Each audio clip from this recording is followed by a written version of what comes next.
지내면서 좀 되게 느낀 게 있어요.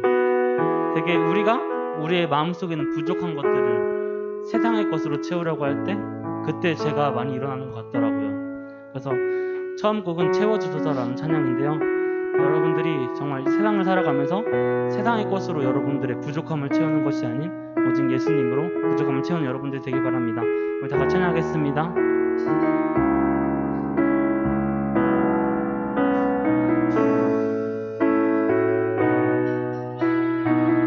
지금 이곳에 임하소서. 지금 이곳에 임하소서. 성령의 불로 가득 채우소서. 갈급한 내 맘에 찾아오셔서 주의 성령으로 채워주소서. 지금 이곳에 임하소서. 성령의 불로 가득 채우소서. 갈급한 내 맘에 찾아오셔서 주의 성령으로 채워주소서. 흔들리지 않는 믿음 주소서. 낭망하지 않는 믿음을 자백하는 마음 내게 주소서. 내 안에 주님 채워주소서. 우리 다시 처음부터 고백해볼까요? 지금 이곳에 임하소서. 성령의 불로 가득 채우소서. 갈급한 내 맘에 찾아오셔서 주의 성령으로 채워주소서.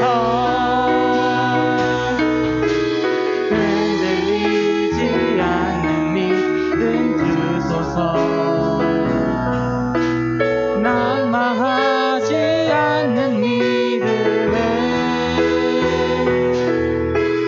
자백하는 마음 내게 주소서. 내 안에 주님 채워주소서. 흔들리지 않는 믿음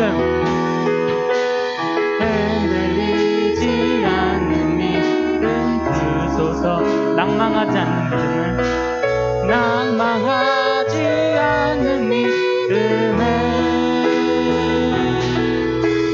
자백하는 마음 내게 주소서. 내 안에 주님 채워주소서. 우리 잔잔하게 고백할까요? 흔들리지 않는 믿음 주소서. 낭망하지 않는 믿음을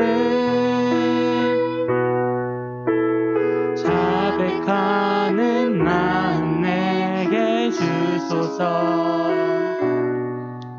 내 안에 주님 채워주소서.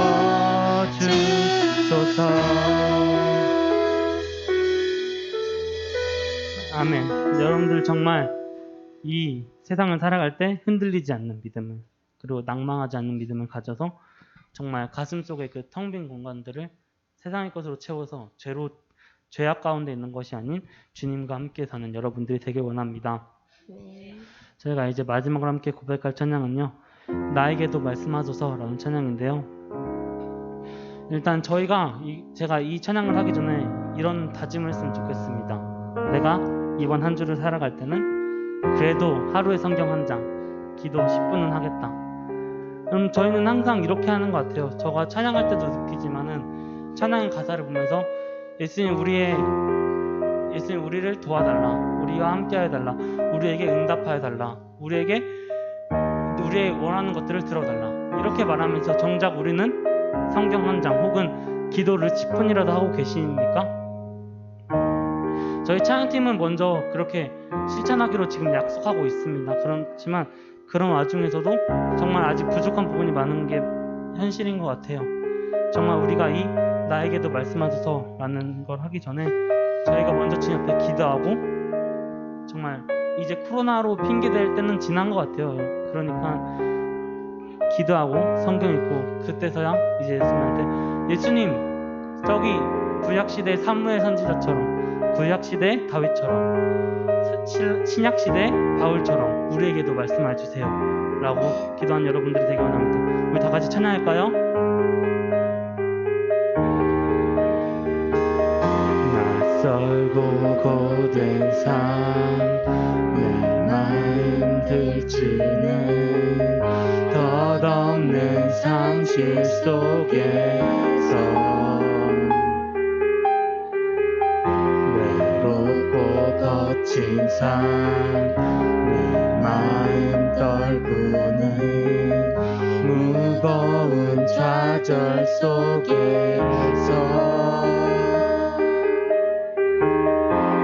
막막함에 휩싸인 고단함으로 내 영혼 메말라갈 때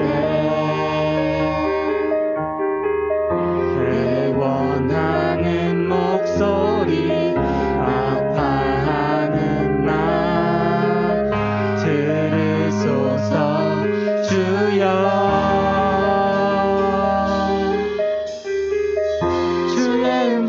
사랑하는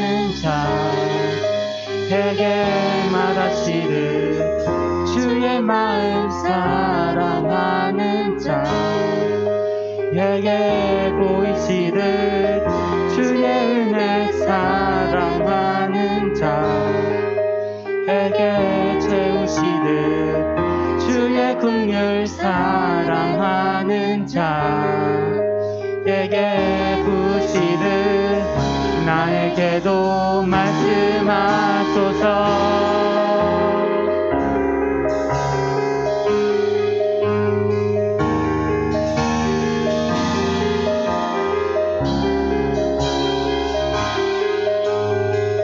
우리 다 같이 고백할까요? 낯설고 고된 삶 내 마음 들추는 덧없는 상실 속에서 외롭고 거친 삶 내 마음 떨구는 무거운 좌절 속에서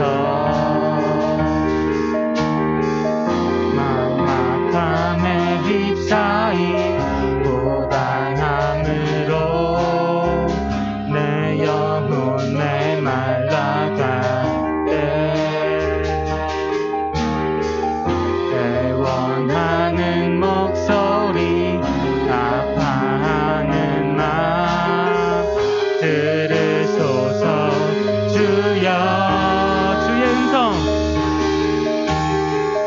주의 음성 사랑하는 자에게 말하시듯 주의 마음 사랑하는 자에게 보이시듯 주의 은혜 사랑하는 자에게 채우시듯 주의 긍휼 사랑하는 자에게 주의 음성 사랑하는 자에게 말하시듯 주의 마음 사랑하는 자에게 채우시듯 주의 은혜 사랑하는 자에게 채우시듯 주의 긍휼 사랑하는 자에게 부시듯 나에게도 말씀하소서.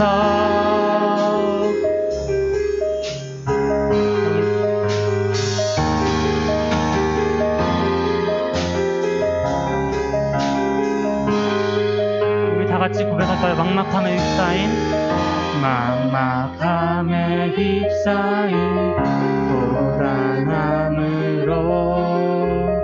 내 영혼 메말라갈 때 애원하는 목소리 아파하는 맘 들으소서 막막함에 휩싸인 막막함에 휩싸인 고단함은 우리 영혼이 메말라갈 때 내 영혼 메말라갈 때 애원하는 목소리 애원하는 목소리 아파하는 마음 들으소서 주여 주의 음성 사랑하는 자에게 말하시듯 주의 마음 사랑하는 자에게 주의 은혜 사랑하는 자에게 채우시듯 주의 긍휼 사랑하는 자에게 주의 음성 사랑하는 자에게 말하시듯 주의 마음 사랑하는 자에게 보이시듯 주의 은혜 사랑하는 자에게 채우시듯 주의 긍휼 사랑하는 자에게 부으시듯 나에게도 말씀하소서. 여러분 우리 이 시간 함께 기도하기로 합니다. 우리 시간 함께 기도할 때는 우리가 그 세상 속에 있는 우리의 그 텅 빈 마음들을 세상 속의 것으로 채우는 것이 아니고 오직 주님의 것으로 채우게 해달라고 우리가 먼저 주님 앞에 기도와 성경 읽기 혹은 주님과 동행함으로 주님과 함께할 때 주님께서 주님께 사랑하는 자에게 말씀하시듯 주님의 마음을 사랑하는 자에게 보여주시듯 주님의 은혜를 사랑하는 자에게 채워주시듯 주님의 긍휼을 사랑하는 자에게 부어주시듯 우리에게도 말씀하여주세요. 우리에게도 은혜를 부어주세요 라고 우리 함께 다같이 주여 외치고 기도하겠습니다. 주여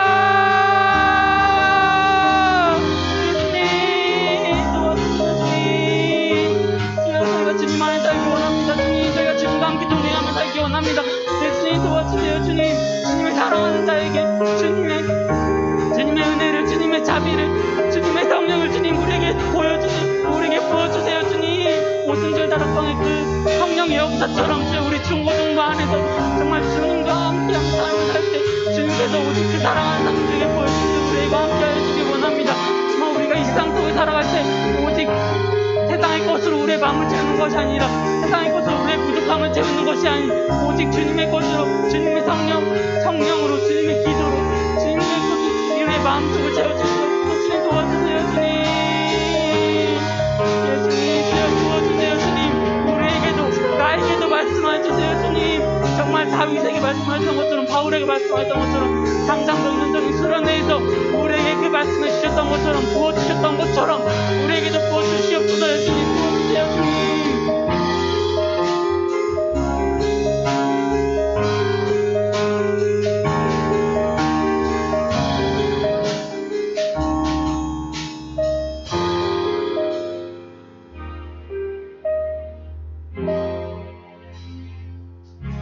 사도신경으로 신앙 고백하겠습니다.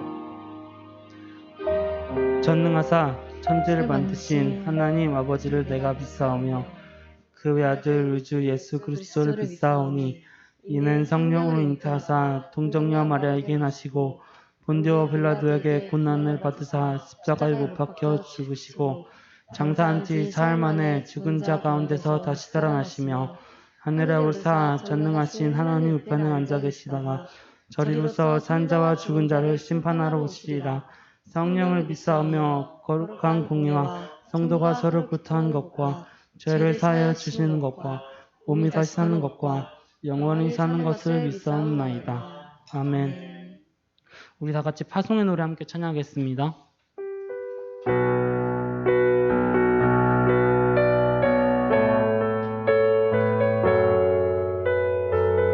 너의 가는 길에 주의 평강 있으리. 너의 가는 길에 주의 평강 있으리. 평강의 왕 함께 하시니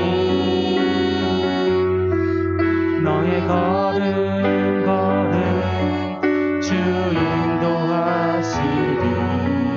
주의 강한 손 너를 이끄시리. 너의 가는 길에 주의 축복 있으리. 영광의 주 함께 하시니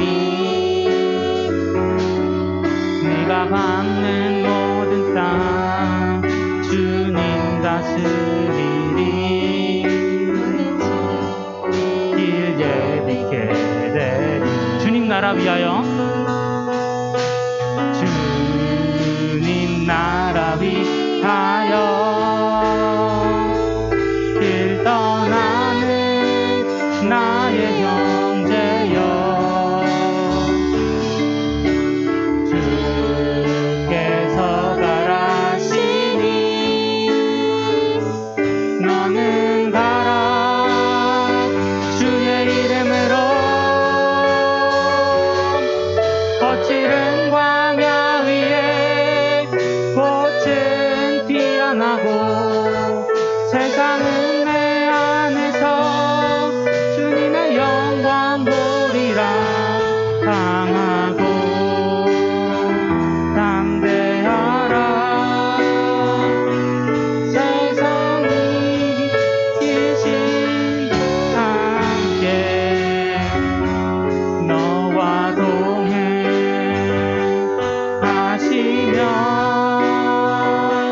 내게 새 힘을 주시리.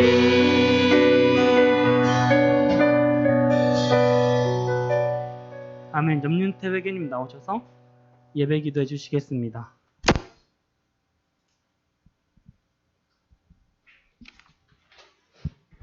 기도하겠습니다. 하나님, 이렇게 어려운 상황에 저희가 예배의 자리에 나오게 해주시면 감사합니다. 또 저희가 이렇게 예배에서 기도하고 찬양하고 말씀 들을 때 하나님께서 들으시고 저희가 하나님을 더 알아갈 수 있도록 도와주세요. 목사님 말씀 전하실 때 집중해서 들을 수 있게 해주시고 예수님 이름으로 기도드렸습니다. 아멘.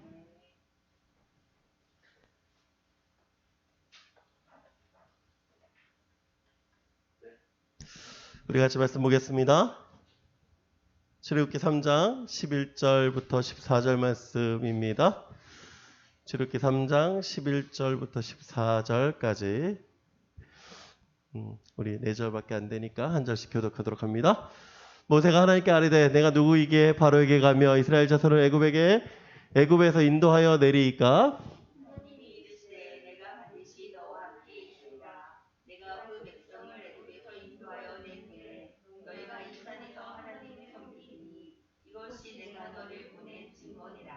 모세가 하나님께 아뢰되 내가 이스라엘 자손에게 가서 이르기를 너희 조상의 하나님이 나를 너희에게 보내셨다 하면 그들이 내게 묻기를 그의 이름이 무엇이냐 하리니 내가 무엇이라고 그들에게 말하리이까. 하나님이 모세에게 이르시되 나는 수로 있는 자이니라. 또 이르시되 너는 이스라엘 자손에게 같이 이르기를 수로 있는 자가 나를 너희에게 보내셨다 하라. 아멘. 네, 오늘 얼굴들 보니까 너무나도 행복하고 좋네요. 건강한 모습들 보니까 좋고. 자, 길어요. 도대체 코로나 4단계는 언제 끝날까요? 저도 잘 모르겠습니다. 한 달이라는 또 연장 발표가 났죠. 10월 3일까지. 10월 3일까지. 여러분들 어떨지 모르겠지만 아까 제가 예배 전에도 그런 말씀을 좀 드렸지만 여러분 사는 거예요. 현실에 맞게 살아가는 거예요. 거리두기 4단계니까 이거 해야 되고 저거 해야 되고가 아니라 그때 맞춰서 살아가는 거예요. 그 상황에 맞춰서. 나 이것 때문에 공부 못했어. 그렇게 하지 마시고 그냥 그 환경에 따라서 최선을 다하십시오. 최선을 다하는 게 중요한 겁니다. 제가 이번에 대학교 신입생들 보면서 제가 그런 얘기를 했거든요. 야, 작년에 신입생들. 그러니까 벌써 1년 반 동안 지낸 친구들. 이제 대학교 2학년 된 친구들한테 제가 물었어요. 어떻게 지내냐? 그랬더니 이렇게 얘기하더라고요. 목사님, 등록금이 거의 1,000만 원이 나갔는데요. 학교를 10번 갔어요. 여러분, 그거보다 낫잖아. 안 그래? 응? 여러분, 등록금 거의 1,000만 원 가까이를 냈는데, 학교를 10번 갔다고 그러더라고. 뭐 그런 친구들도 있어요. 대학교 지금 2학년 친구들은 2학기 벌써 중간 이제 들어가고 있는데 고민이래요. 이걸 계속 학교를 다녀야 되나 말아야 되나. 뭐 그런 얘기를 하더라고. 여러분, 그러니까 여러분 지금 환경에서 맞춰가는 거예요, 지금. 그러니까 제가 자꾸 산다라는 얘기를 하지만 여러분 삶은 주어졌잖아요. 주어진 거잖아요. 그죠? 제가 오늘 계속 우리 그 얘기 할 거예요. 우리가 지금 소명이라는 얘기를 하고 있지만 그 소명에 대해서 우리가 다시 한번 생각해야 되는 건 뭐냐면 여러분 지금 하나님이 여러분 보고 아프리카 가서 선교하라는 얘기 안 하세요. 하나님이 여러분 보고 뭐 동남아시아 가서 선교하라고 얘기 안 하세요. 북한 가서 선교하라고 얘기 안 하세요. 뭐예요? 지금 여러분 살아가게 하세요. 그게 소명이에요. 지금 현재의 소명. 그리고 정말 여러분이 미래에 성장하고 또한 갖춰지고 뭐 갖춰지지 않더라도 지금보다 좀 더 잘하고 난 뒤에 하나님께서 부르시는 그 소명이 그리고 난 뒤에 결정이 되는 거예요. 삶을. 그러니까 여러분 지금 나 지금 내게 어떤 꿈도 없어요. 하나님 저 비전도 없어요. 저 어떻게 살아가요? 그런 고민보다 아셨죠? 그런 고민보다 진짜 중요한 건 지금 현재를 살아가고 있는 겁니다. 코로나 시대 좀 어렵긴 하지만 영상으로 수업하는 거 그냥 예배하는 거 좀 불편하지만 이 자리에 와서 예배할 수 있게 하신 것 그거 다 감사함으로 살아가는 거예요. 감사함으로. 여러분 그 감사가 여러분 삶에서 넘쳐나기를 소망합니다. 지금은 감사하지 못할 수 있어요. 지금 이게 감사해요 목사님? 그럴 수 있지만 여러분 지금 이 시간에 이렇게 살아가는 것도 감사합니다. 제가 정말 감사한 건 뭔지 아세요? 우리가 병원에 누워서 있지 않는다는 게 얼마나 감사해요. 그렇죠? 그렇게 생각하면 돼요. 그런 환경들이 우리가 살아가게 하시는 것 그런 게 감사해요. 또한 그곳에서 또한 누워 계신 분도 그것에 대한 또 감사가 있겠죠. 그렇지 않겠습니까? 우리 조금만 더 우리 힘을 좀 냈으면 좋겠습니다. 아셨죠? 얼마 전 인터넷에서 기사를 봤어요. 이렇게 돼 있었습니다. 다음 주 신입사원의 올바른 태도와 거리가 먼 것은 여러분 한번 생각해 보세요. 뭐가 맞을까? 1번. 자신이 알고 있는 배운 것을 기억하기보다 새롭게 배우려고 하는 자세가 요구된다. 2번. 회사에 있는 현상과 현실을 그 자세로 받아들이고 존중하려는 자세가 필요하다.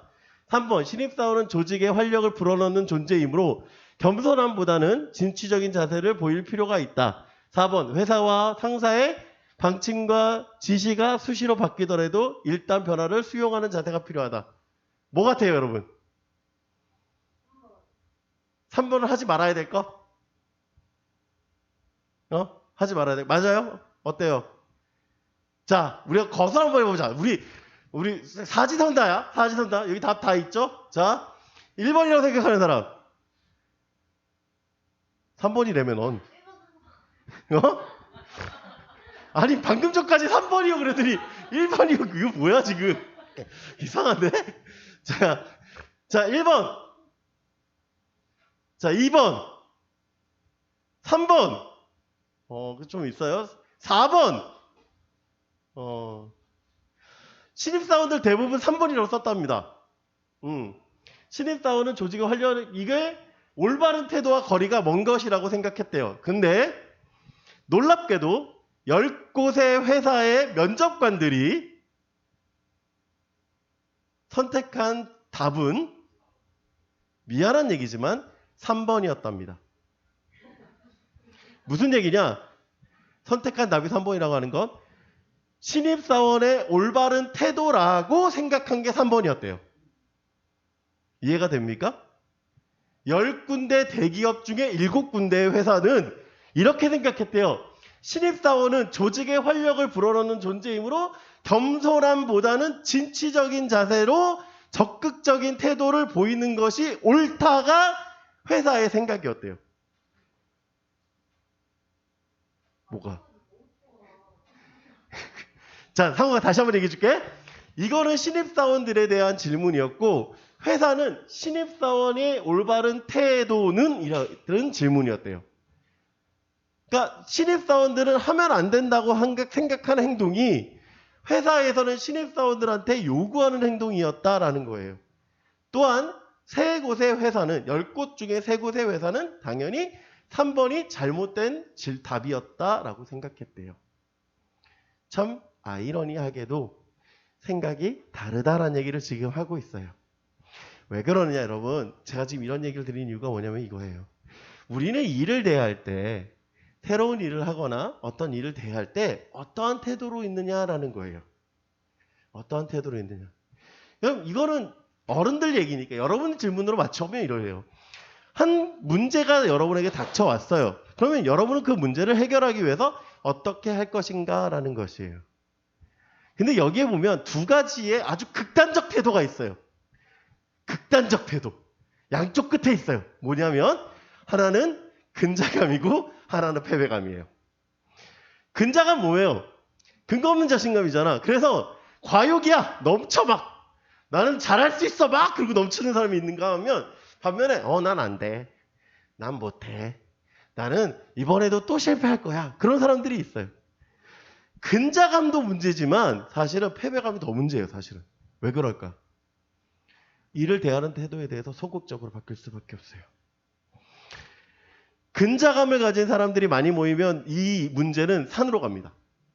그렇죠? 그런데 패배감이 많은 사람은 아예 일이 진행이 안 돼요. 무슨 얘기냐? 어쩌면 일에 대해서 어떤 회사는 패배감이 많은 사람보다 어떤 사람을 더 필요할까?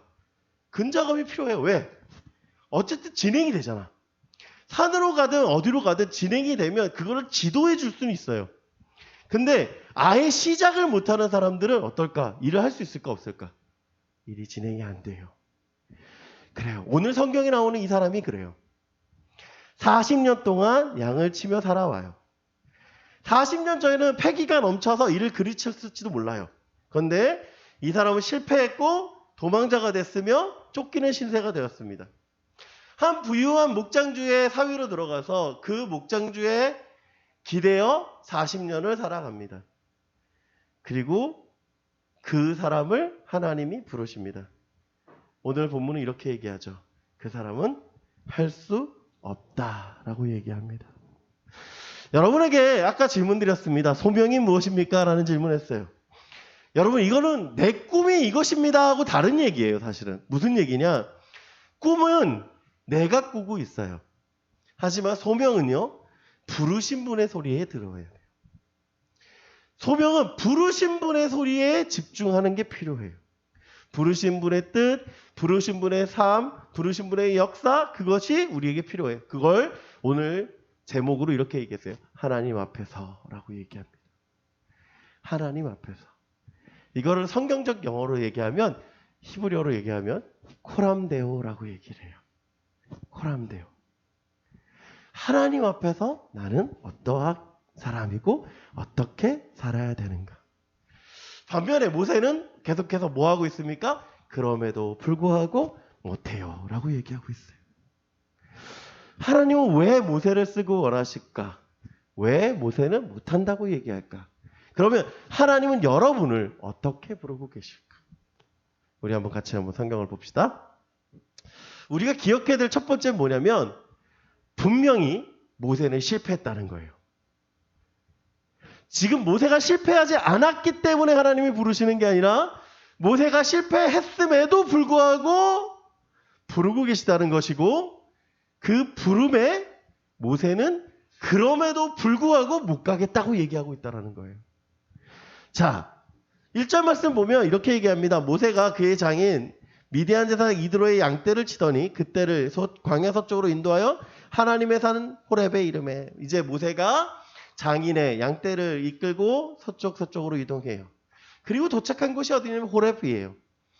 사실 여기 하나님의 산이라고 얘기했지만 그 당시에는 이 산이 하나님의 산인지 어떤 곳인지 몰라요. 그냥 서쪽으로 가다 보니까 호렙이라는 곳에 도착하게 된 거예요. 그리고 거기서 모세는 이상한 광경을 봅니다. 그게 어떤 광경이냐? 2절 3절인데 여호와의 사자가 떨기나무 가운데로부터 나오는 불꽃 안에서 그에게 나타내시니라. 그가 보니 떨기나무에 불이 붙었으나 그 떨기나무가 사라지지 아니하는지라. 이에 모세가 이르되 내가 돌이켜가서 이 큰 광경을 보리라. 떨기나무가 어찌하여 타지 아닌고 하니. 제가 검정색 글씨 말고 빨간색으로 글씨해 놓은 게 있어요. 이유가 뭐냐면 이거예요. 여호와의 사자가 그 안에 있는지 없는지 모세는 몰라요. 모세는 뭐만 봅니까 지금? 타고 있는 떨기나무만 봐요. 자, 여러분 나무에 불이 붙었습니다. 근데 나무가 안 타요. 신기하죠? 안 신기해요? 신기하죠? 여러분 갈대에 불 붙여 봤어요? 갈대에 불 붙이면 어떻게 됩니까? 1초도 안 돼서 사라져요. 그냥 쫙 하고 사라집니다. 떨기나무가 얼마나 컸길래 안 탔을까? 떨기나무 이렇게 생겼습니다. 보이시나요? 이게 풀이 무성했을 때, 이게 양상할 때. 지금 모세가 양을 치던 시기는 어떤 시기인지 몰라. 풀이 무성한 시기인지 없는 시기인지 몰라. 그런데 봐요. 이거든. 탈까 안 탈까? 불 붙으면. 타겠죠? 당연히 탈 겁니다. 그냥 사라져야 돼요. 불이 붙었으면 타는 게 옳은 거예요. 그런데 안 타요. 신기하네? 그리고 가는 거예요. 갔는데 하나님이 부르시죠. 어떻게 부르십니까? 모세야, 모세야 하고 부르세요. 그가 이렇게 얘기합니다. 내가 여기 있나이다 라고 얘기해요. 여러분, 내가 여기 있나이다 라고 하니까 되게 멋있죠? 야, 하나님이 모세야 그랬더니 제가 여기 있습니다 라고 얼마나 멋있어. 그죠? 근데 사실은요 이렇게 부르는 게 아니에요. 성경은 내가 여기 있나이다 라고 얘기했지만 이렇게 성경을 직역하면 히브리어 성경을 직역하면 보세요! 여기 있어요! 이러고 있는 거예요. 이해가 됩니까? 지금 모세가 하나님 내가 여기 있습니다 라고 엎드리는 게 아니라 사실은 보세요. 저 여기 있어요. 그 두려운 가운데 있는 거예요. 왜? 놀라우니까. 사실 하나님이 부르셨다는 걸 모세가 알까 모를까? 몰라요. 그냥 목소리가 들리니까. 여러분 천둥 소리 나면 어떻습니까? 놀래잖아요. 갑자기 여러분 천둥 속에서 여러분 이름이 들린다고 생각해봐. 두리번거릴 거 아니야? 이렇게? 저 여기 있습니다. 저요. 이러고 있는 거예요. 지금 모세가. 이해가 되시죠? 하나님이 이렇게 얘기하시죠. 이리로 가까이 오지 말라 라고 얘기합니다. 그리고 내가 선 곳은 거룩한 곳이다 라고 얘기해요. 여러분 거룩하다라고 하는 게 뭡니까? 거룩한 건요 장소가 특별한 게 아니에요. 거룩한 건 하나님이 계시기 때문에 특별한 거예요. 지금 보세요. 이게 왜 중요한지 잘 보세요. 모세가요 일을 합니다. 힘을 썼어요. 근데 실패한 이유가 뭐였을까요? 하나님이 안 계셔서예요. 하나님이 안 계셨던 모세와 하나님이 계신 모세는 다른 거예요. 여러분 우리의 인생이 다른 건 무엇입니까? 특별한 건 무엇입니까? 여기서 출발하는 겁니다. 하나님이 계십니다예요. 하나님이 여러분 안에 계셔서 여러분의 인도에 가신다라고 하는 게 특별한 거예요. 중요한 게 뭡니까? 그 하나님이 누구신지 아는 게 중요해요. 그래서 하나님은 그에게 얘기하십니다. 어떻게 얘기하세요? 나는 내 조상의 하나님, 아브라함의 하나님, 이삭의 하나님, 야곱의 하나님이니? 라고 얘기하십니다. 무슨 뜻이에요? 모세가 알아요. 누구를 압니까? 자신의 조상들의 이야기를 알아요. 누구를 통해서? 자신의 어머니 요게벳을 통해서 알아요. 그래서 그 안 하나님이 등장한 거예요. 그리고 명령하세요. 어떻게 명령하십니까? 7절 말씀 우리 같이 한번 읽어볼까요? 시작. 여호와께서 이르시되 내가 애굽에 있는 내 백성의 고통을 분명히 보고 그들이 그들의 감독자로 말미암아 부르짖음을 듣고 그 근심을 알고 내가 내려가서 그들을 애굽의 손에서 건져내고 그들을 그 땅에서 인도하여 아름답고 광대한 젖과 꿀이 흐르는 땅 곧 가나안 족속, 헷 족속, 아모리 족속, 브리스 족속, 히위 족속, 여부스 족속의 지방에 데려가려 하노라. 이제 가라. 자, 이스라엘 자손의 부르짖음이 내게 달하고 애굽 사람의 그들을 괴롭히는 학대도 내가 보았으니 이제 내가 너를 바로에서 보내어 너에게 내 백성 이스라엘 자손을 애굽에서 인도하여 내게 하리라. 아멘. 좀 길었어요? 여러분, 모세가 얼마나 신날까요? 왜 신나는 줄 아세요? 이제 끝났다예요. 모세가 지금 엄마로부터 어떤 이야기를 듣습니까? 이스라엘 백성들이 어떠한 족속인지, 이스라엘 집 자손이 어떠한 자손으로서 이 땅에 오게 됐는지, 그리고 이 땅에서 얼마나 어려운 고난 가운데 있었는지를 들었어요. 그리고 그 일을 누가 해야 된다고 생각했어요? 자신이 해야 된다고 생각했어요. 왜? 자신에게 힘이 있었고, 자신에게 지위가 있었고, 자신에게 그 할 수 있는 충분한 역량이 된다고 생각했어요. 그런데 실패했어요. 실패했던 모세가 지금 하나님이 이 일을 끝내신다고 얘기할 때 얼마나 신날까요? 특별히 거기다가 하나님 어떻게 얘기하세요? 내 백성이라고 얘기합니다. 내 백성. 그러니 하나님이 내 백성이라고 얘기할 때 얼마나 신나겠어요. 아, 이제 그들은 버림받지 않았고 그들은 여전히 하나님이 계셨으며 그들에게 역사하신 하나님이 이제 이끌어내시는구나 라고 생각할 때 신이 났을 것입니다. 그런데 그럼에도 불구하고 모세는 어떻게 얘기합니까? 거절해요. 왜요? 실패했기 때문에 거절하는 거예요. 이 위대한 일을, 하나님의 위대한 일을 자신이 할 수 있지 않다고 생각했습니다. 왜 그럴까요? 여러분, 모세가 몇 번 거절하는 줄 아세요? 6번 거절해요. 6번. 한 번 거절하는 것도 쉽지 않은데 6번 거절해요.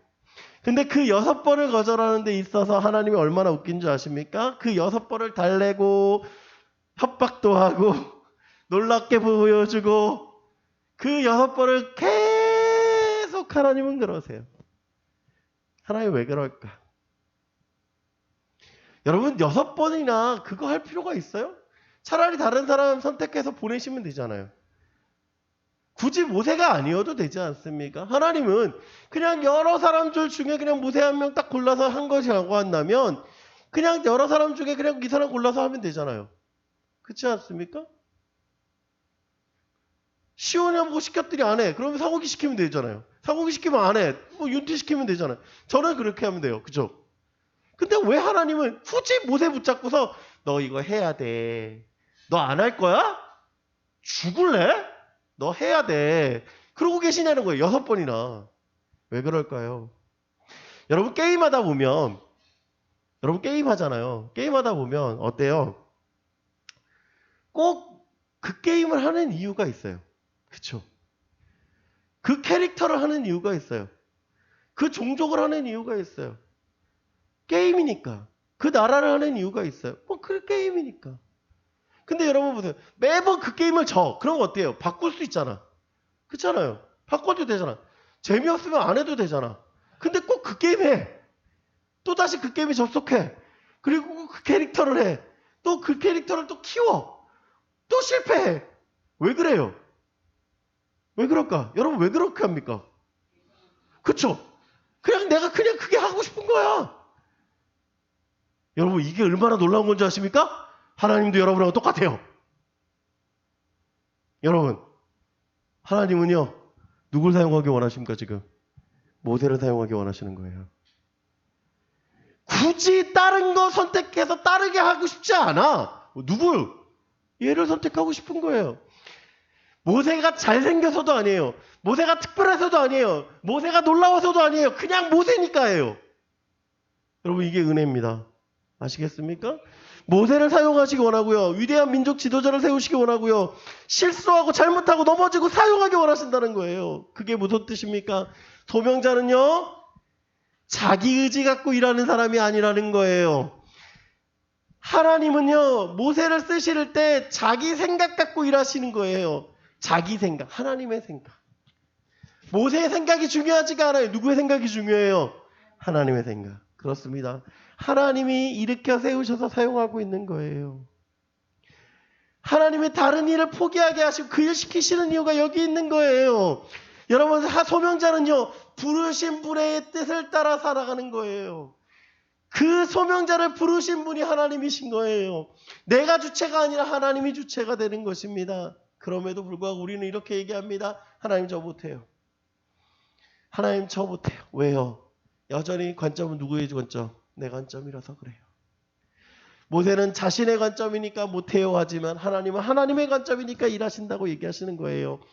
여러분, 여러분이 하나님께 사용받는 자녀가 되기를 간절히 축원합니다. 여러분 어떻게 사용하실지 지금 모습 갖고 판단하지 마세요. 지금 모습 갖고 여러분 판단하지 마십시오. 지금 어떠한 모습으로 있든지 하나님은 중요하지 않으세요. 하나님이 원하시는 건요, 여러분을 향하여서 사용하기를 원하신다라는 것입니다. 내가 이런 모습이니까 하나님 쓰시는 거야? 아니요. 내가 이렇게 하니까 하나님 쓰시는 거야? 아니요. 내가 실패했음에도 불구하고 하나님은 여러분을 사용하고 계시다라는 것입니다. 내 생각, 내 관점, 내 주체되면 못하지만 하나님이 주체가 되면 하실 수 있습니다. 우리 같이 보지요. 우리의 삶은요, 내가 주체가 아니라 부르신 분의 삶을 살아가는 것입니다. 여러분, 실패한 사람이 가장 많은 잘못이 무엇인 줄 아십니까? 그것은 안 된다라는 생각이에요. 안 된다. 실패했으니까 두려워요. 당연한 거예요. 또다시 실패할까 봐 두려운 거예요. 그러니까 하지 않아요. 여러분, 우리도 그래요. 여러분 한번 생각해 보세요. 시험 공부 열심히 했어. 밤새도록 했어. 그런데 이번 중간고사 망했어. 그러면 다음에 공부하고 싶은 마음이 생겨요, 안 생겨요? 안 생겨요. 그렇죠? 에휴, 나는 안 돼. 그렇게 생각합니다. 여러분, 그럴 때가 우린 너무나도 많죠. 모세도 똑같아요. 모세도 실패했으니까 어때요? 두려운 거예요. 여러분, 지금 모세는 처지가 어떤 처지예요? 도망자 처지예요. 도망자. 여러분, 지금 모세가 애굽에 가면요, 죽을지 몰라요. 그러니까 못 가는 거예요. 왜? 또다시 실패하니까. 당연한 거잖아요. 그런데 하나님은 모세를 계속해서 부르십니다. 11절 말씀. 모세가 하나님께 아뢰되 내가 누구이기에 바로에게 가며 이스라엘 자손을 애굽에서 인도하여 내리이까? 하나님이 이르시되 내가 반드시 너와 함께 있으리라. 내가 그 백성을 애굽에서 인도하여 낸 후에 너희가 이 산에서 하나님을 섬기리니 이것이 내가 너를 보낸 증거니라. 아멘. 여러분, 모세가 하나님의 기쁨에 있습니다. 그런데 모세는 어떻게 변명합니까? 자신의 부족함을 이야기해요. 어떻게 얘기합니까? 내가 누구이기에 라고 얘기해요. 여러분, 40년 전에 힘이 넘쳤죠. 40년 전에 자신이 잘 나갔어요. 40년 전에 위대했어요. 그런데 지금 모세는요, 실패했어요. 자신의 양떼도 없어요. 거처도 이 장인에게 의탁해 있어요. 할 수 없어요. 이렇게 책임감이 높은 일을 자신의 모습으로는 할 수가 없는 거예요. 여러분, 이게 겸손으로 보이십니까? 아니에요. 여러분, 겸손을 오만입니다. 죄송한 얘기지만 왜 오만인지 제가 얘기해 드릴게요. 하나님의 능력, 하나님의 지혜를 모세는 신뢰하지 않는 거예요. 모세가 지금 겸손하게 얘기하고 있지만, 내가 누구이기에 라고 겸손하게 얘기하고 있지만, 하나님에 대해서 그는 오만이고 오판하고 있고 하나님을 신뢰하지 않고 있기 때문에 그렇게 얘기하고 있는 거예요. 그럼에도 불구하고 하나님 어떻게 얘기하시는 줄 아십니까? 내가 반드시 너와 함께 있으리라 말씀하세요. 하나님은 모세를 혼자 보내시지 않는다라고 얘기합니다. 이게 하나님의 약속이에요. 이게 모세를 향한 하나님의 위로입니다. 나는 할 수 없어. 난 못해. 라고 얘기하는 지금 지쳐 있는 모세에게 하나님은 어떻게 하십니까? 위로하고 계신 거예요. 여러분, 이것만으로 충분해야 돼요. 이것만으로. 또한 이것이 왜 충분한 줄 아십니까? 이것이 우리의 위로가 됩니다. 왜요? 모세뿐만 아니라 나에게도 그렇게 말씀하고 계시기 때문에 그래요. 하나님이요, 모세는 실패했다라고 얘기를 합니다. 근데 그 모세에게 약속하시는 하나님은 지금 여러분에게도 약속하고 계십니다. 어떻게 해요? 내가 너와 함께하리라. 내가 너와 함께하리라. 분명히 실패는 누가 했습니까? 내가 했어요. 하나님이 하신 게 아니에요. 그렇기 때문에 하나님 앞에서 우리가 발견되어야 할 필요가 있는 것입니다. 여러분, 끝까지 모세는 어떻게 얘기합니까? 자신은 아니라고 얘기합니다. 그런데 그 자신이 아니라고 얘기하는 그 모세를 향해서 하나님은 끝까지 부르고 계신다라는 거예요. 내가 나를 보면 무너져요. 그러나 하나님이 나를 볼 때 우리는 승리할 수 있습니다. 제가 자주 예화로 드리는 얘기지만 여러분 혹시 시간이 되시면 2009년도에 나온 앨범이에요. 어노이팅 2009년도 기름 부으심이라는 찬양이 있어요. 앨범이. 지금 유튜브에도 그냥 찾아보면 나와요. 거기 보면 예수님 더욱 사랑이라는 찬양 다음에 그 강명식 찬양사님인데 이 강명식 찬양사님이 말씀하시는 장면이 그 10번 트랙에 기록이 돼 있어요. 유튜브에도 그냥 똑같이 돼 있어요. 거기에 짧은 구절을 제가 읽어드릴게요. 우리가 더욱 주님을 깊이 사랑할 수 있는 비결은요, 내 눈으로 나를 보면 안 돼요. 내가 넘어지고 범죄하고 연약하니까 아직도 해결되지 않은 문제가 많으니까 주님 나 별로 사랑하지 않으시겠지. 그것은 하나님이 내 수준으로 착각하는 거고요. 그리고 사단에게 속는 것입니다. 야, 너 넘어졌으니까, 너 연약하니까 하나님이 이제 더 이상 너 사랑하지 않거든? 그 사단의 거짓말을 예수 그리스도의 보혈로 대적하십시오. 그리고 주님 앞에 그렇게 구했으면 좋겠어요. 주님, 내 눈으로 나를 보지 말고, 그래서 낙심하지 말고, 나도 사랑하지 못하고 남도 사랑하지 못하는 그런 불쌍한 사람이 아니라 주님 눈으로 나를 보게 해주십시오. 여러분, 주님이 얼마나 우리를 사랑하는지 아십니까? 변함없이 사랑하는 정도가 아니고요, 신부라고 부르십니다. 주님만 사랑하는 주님의 유일한 사랑의 대상인 신부라고 부르세요. 여러분, 이 말씀이 얼마나 위로가 되는지 모릅니다. 여러분, 모세가 실패했습니다.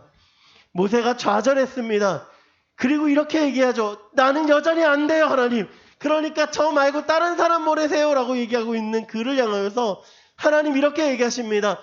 내가 너를 사랑하니까 내가 너와 함께 하겠다. 그러니 너는 일어나 함께 가자라고 얘기하세요. 여러분, 내가 나를 볼 때는 실패지요. 그렇지만 하나님이 나를 볼 때는 귀한 하나님의 자녀인 것입니다. 여러분, 하나님 앞에서 발견되시기를 간절히 부탁드리겠습니다. 다른 눈으로 여러분 바라보지 마세요. 다른 사람이 여러분을 어떻게 보는지 이야기하지 마십시오. 하나님이 여러분을 어떻게 보시는지에 대해만 관심 갖기를 간절히 부탁드리겠습니다. 우리 13절 말씀입니다. 이제 두 번째로 모세는 이렇게 변명하고 있습니다.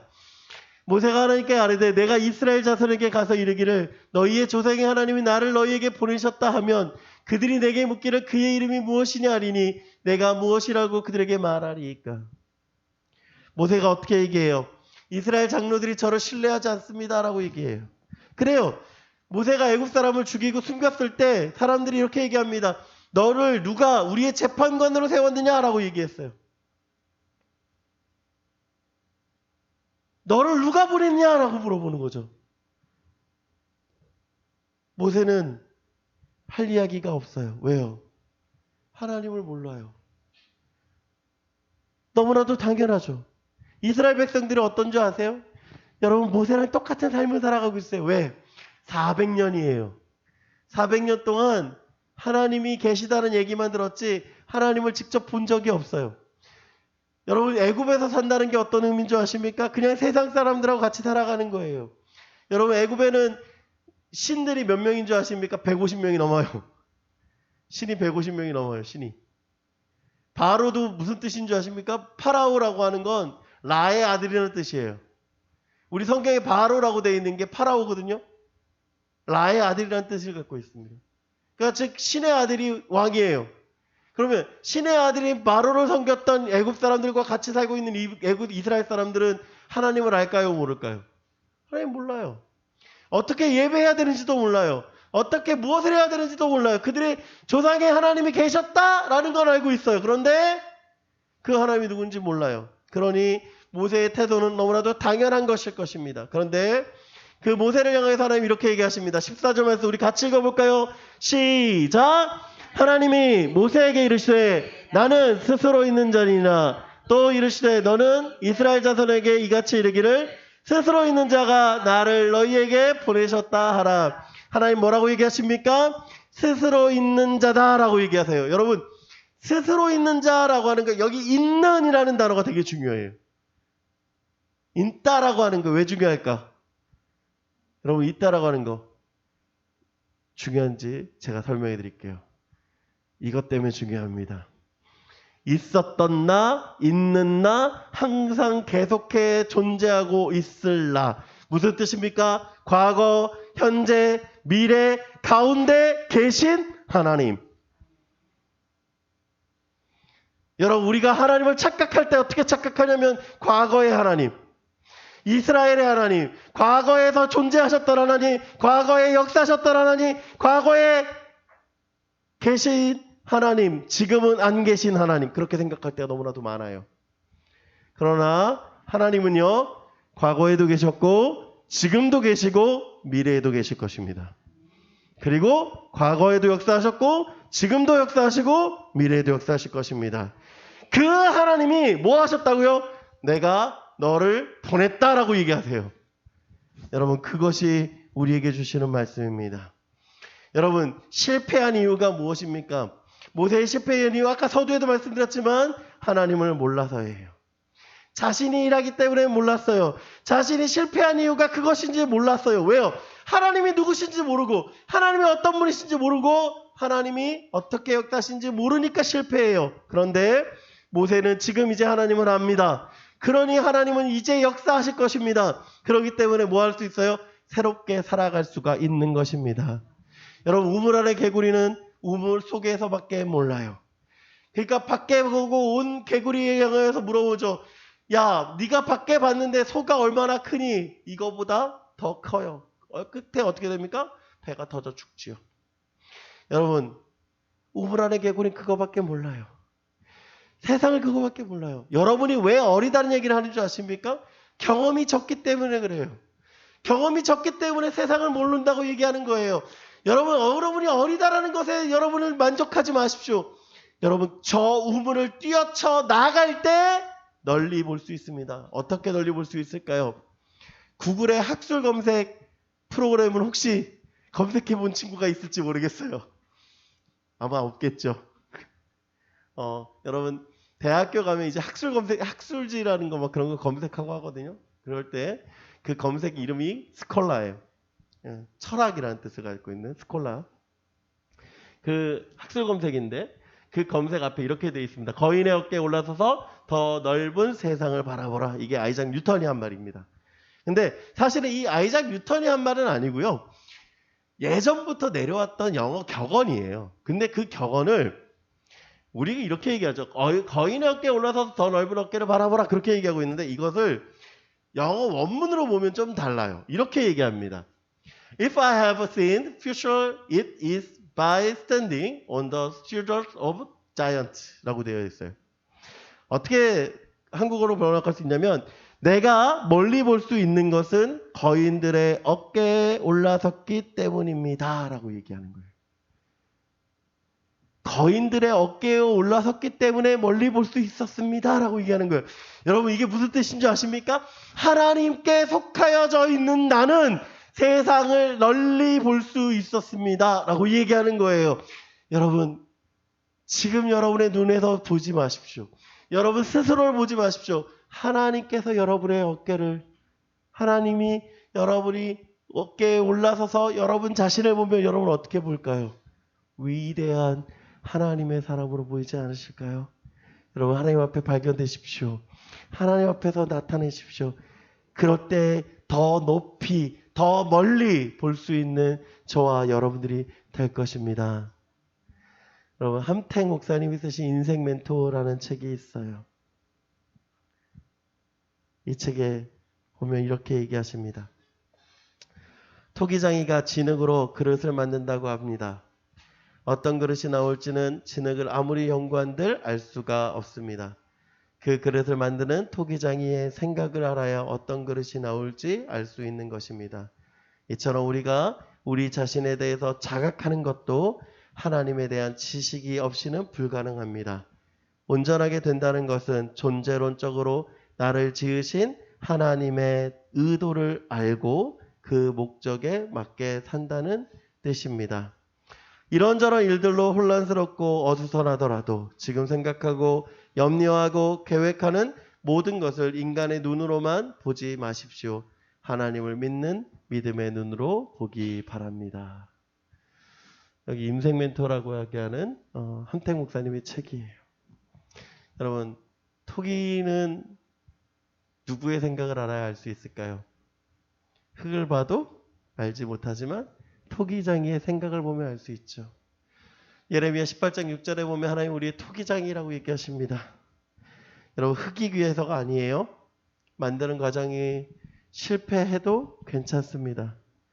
만드는 과정에 보면 보잘것없어 보이죠. 그렇지만 그 만드는 과정을 숙성을 시키고 말리고 유약을 바르고 또다시 굽고 또다시 유약을 발라서 또다시 구우면 무엇이 됩니까? 자기가 되지요. 귀한 그릇이 된다는 것입니다. 이렇듯 우리를 하나님 만들어 가십니다. 부르신 분들의 뜻대로 하나님 앞에 살아가는 저와 여러분 되기를 원합니다. 여러분 주보 혹시 보셨으면 그 앞에 영어로 이쁘게 되어 있는 글을 혹시 보시나요? 예. 좀 어렵죠?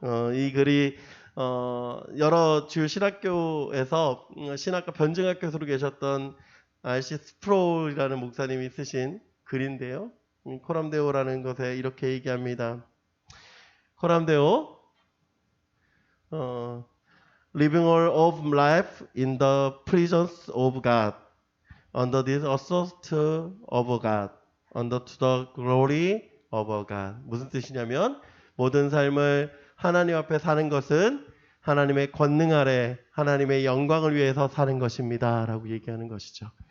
여러분 이렇게 살아가기를 소망합니다. 여러분 부르신 분의 뜻대로 부르신 분의 삶으로 부르신 분의 영광을 위해 살아가는 저와 여러분 되기를 간절히 소망하고 축복합니다. 기도하겠습니다.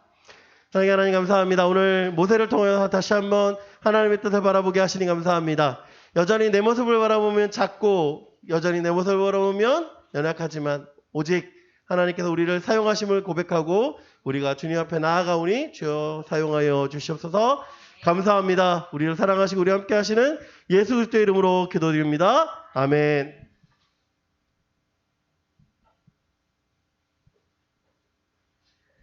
우리 다 같이 예물 드리며 파송의 노래 함께 찬양하겠습니다.